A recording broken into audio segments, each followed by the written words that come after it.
Welcome to International Business Course. The topics which we are going to cover today in the area of international business are very interesting topics. The first thing we are going to start with the foreign exchange market itself. The role of foreign exchange market is very important to understand because what happens is when the business is conducted between two different countries, then ultimately there are two different currencies are involved. For example, if you are exporting an American product from United States to Japan, then what will happen is that the US dollar and the Japanese yen would be involved in this situation. In foreign exchange, the rates are determined every business working days and they fluctuate just like a stock market. In Chicago, it is a mercantile exchange market which handles those foreign exchange. Then, of course, there are world foreign exchange markets which trade where the currency trading takes place. But of course, like one thing which you need to understand in the area of exporting or in the area of any kind of international trade, that exchange rates are determined on two basic levels first. The first one is called spot rate. Spot rate is that the rate which is good for 2 days. For example, if you want to buy Japanese yen, or if you want to sign a contract where you are going to pay 10% down payment, then of course the spot rate is going to be there. But when the transaction is going to take place after 6 weeks or after 4 weeks or after 2 months, then of course there is the other rate which is called the forward rate. That's why when you see in the newspaper there are pricing are given in 30 days pricing, 60 days pricing, 90 days pricing, and the basic purpose of forward rate is to give a protection to the buyer and seller that there are the fixed rate of the currency that a buyer or the seller are going to use in their future transaction. Buyer rate is also called hedging as well. So hedging is some kind of protection which has been provided into this particular area. The next area, of course, we move into that international financing is, I did to touch base before, was on the IMF and the World Bank. IMF and World Bank were created after Second World War under that Bretton Woods Agreement. The basic purpose of IMF was like to control international currencies and also like to control their exchange rates to some extent. But at the same time, the basic purpose was to provide financing to the countries for their developmental projects. And on the other side, of course, like the World Bank provides financing for economic development economic development or infrastructure development projects as well. But of course, like these are they both go hand in hand over the period of time. From there, then we move into the strategy of international business. And when we talk about the strategy of international business, just try to understand is that like the bottom line for every single multinational corporation is profitability. And then the second thing is the value creation of its products and services like they offer. So there is a perception in the minds of customers or in the minds of buyers or in the minds of consumer that what would be the fair value of a given product. For example, you are always willing to pay more money for a Mercedes-Benz which is manufactured maybe in Germany versus any other automobile. So sometimes this strategy, in fact, that specifically in the value creation, it does deal with the value creation not only from the cost point of view but also from the product point of view. But then, of course, when we talk about the production, then what happened is that like the companies, they also want to create a value in production as well. So they would like to get their product manufactured in the countries who have already skill and already technology and already built-in infrastructure.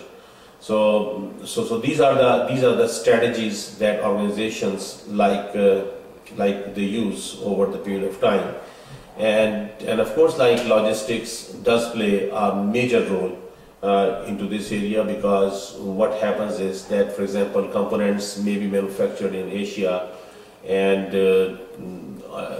like the final product is, in case of GM, as I talked before, is in the United States. The next thing, of course, we talk about is entering the foreign markets. How the companies they enter into the foreign market. What you are doing is the very first step of entering into the foreign market, which is by exporting. As I told you before, that like exporting is the first step in the area of international business, and then of course, like the second step is establishing sales offices, and within those sales offices, the companies they can create their own franchising, they can create their own turnkey projects. Turnkey projects means that a company goes in a foreign country, they set up a manufacturing plant, and the moment the plant becomes productive, they hand over the keys to the owners, and they charge their fee and they leave. And then there are some licensing agreements. For example, like some products are manufactured by a brand name owner. For example, Levi's jeans can get their product manufactured by some manufacturing company in China, and that manufacturing company in China is going to put like the Levi's name on their production. So this is also what we call it a marriage of convenience, in a way that the Chinese manufacturer, they don't have to worry about branding and the marketing, whereas the Levi's, as a brand owning company or as a marketing organization, they don't have to worry about setting up a production facility or dealing with the labor issues in a foreign country. In international businesses is setting up a joint venture. Companies from two different countries, when they start manufacturing a product, so that is called a joint venture. In the US, of course, very famous joint venture has been between GM and Toyota. In early 80s, of course, they started, and from that joint venture, the very first automobile which was produced was Chevy Nova. Nowadays, it is Chevy Geo, which has been produced by the joint venture of Toyota and GM. The next and the final stage of entry in a foreign market is wholly owned subsidiary, or just foreign direct investments. The best example I always give in this area is that in the US, you might have seen that Toyota has very heavily invested into the United States. They purchased land, they built structure, they brought all the equipment and machinery, and 100% now Toyota is manufactured in the USA. So that is the best example of wholly owned subsidiary, of course, of Toyota. Toyota, which has headquarters in Japan, but they have their subsidiary in the United States. Another example you will find out is that rather the subsidiary is doing what is that they are now manufacturing automobiles in the US and selling in foreign countries. For example, American-made automobiles now are sold back into Japan and as well as in South America. The next area we move is when we talk about the global production, distribution and logistics. It has become, in fact, like one of the major component in international business practice. Almost every single brand name, they are getting their components manufactured in multiple countries, and they are getting their product assembled finally in one particular given country. So that way, in fact, the global production has really taken over now this thing. In global production, basically, like organizations, they look into that how a country where they are going to manufacture a product does have the infrastructure, skilled labor force, technology, and of course like some capital to support their business needs. But this is one of the area where like certain standards has been established. Basically, you might have like seen some standards like a Six Sigma, a statistical standard, or TQM, Total Quality Management. JIT, just in time, all these which you might have learned in your production management class.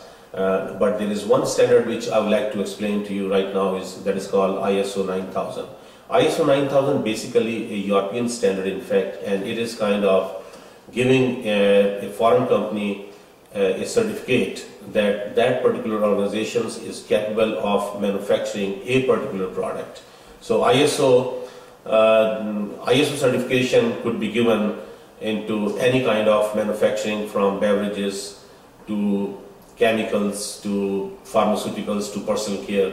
And the best thing about this certification is that even the US companies who are manufacturing any product, they have to have the ISO 9000 as well, because if they receive a contract of manufacturing from China, then of course like the Chinese buyer don't know that who the manufacturers are. So once they see that ISO 9000 certification, that really qualifies that company, that this company meets certain minimum standards in the area of manufacturing which are recognized internationally. So global production is one area, but of course like another area which I really want to focus is the distribution and logistics. One good example I always quote into this thing is that when the production at GM automobile plant starts in Detroit, the production manager has to understand that the components and the parts may be coming from 30 or more countries.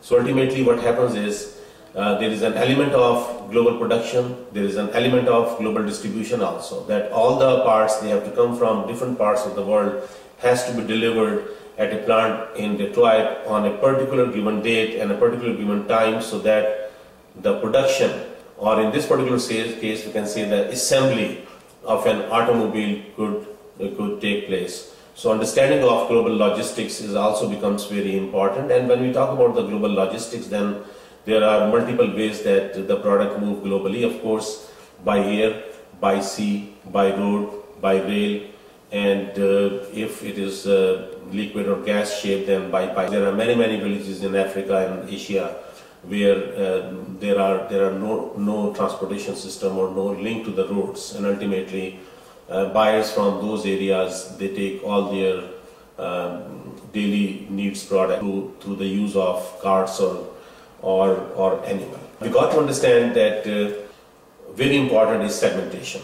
And when I talk about the segmentation, I mean that yes, there may be like one single product. In this case, for example, we can say a Toyota car or GM car, or maybe a beverage, or maybe a pharmaceutical or whatsoever.